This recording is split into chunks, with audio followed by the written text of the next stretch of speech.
जी बिल्कुल, voice of Urdu के नाज़रीन को बताएं कि एक बार फिर से इस्लामाबाद में बादलों ने डेरे डाल ली हैं। एक हफ़्ते के दौरान पिछले काफ़ी ज़्यादा गर्मी रही, मौसम खुश्क रहा, खुशगवार भी रहा और दिन के औकात में गर्मी की शिद्दत में हमें काफ़ी ज़्यादा इजाफा महसूस हो रहा था। तो हम एक बार फिर से इस्लामाबाद में गहरे बादलों ने डेरे डाल लिए हैं। मैं इस वक्त 7th एवेन्यू के मकाम पर मौजूद हूँ। आप देख सकते हैं कि मारगला की पहाड़ियों का वसी तरीन सिलसिला किस तरह से खूबसूरत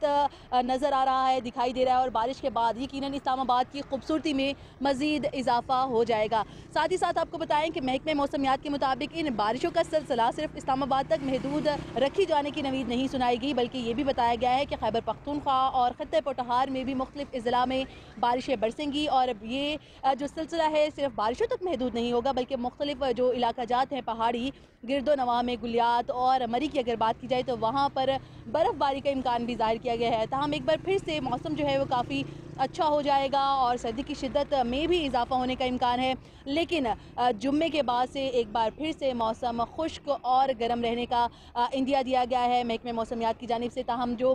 मौसम सरमा है उसका हमें ऐसा लग रहा था कि शायद ख़त्म होने को, लेकिन इन बारिशों के बाद से दोबारा से जो सर्दी की शिद्दत है उसमें इजाफा हो जाएगा और इन बारिशों का सिलसिला आइंदा 2 रोज़ तक न सिर्फ इस्लामाबाद और खित्ता पोटहार बल्कि खैबर पख्तूनख्वा के मुख्तलिफ इलाका जात में भी बरसेगा। जी।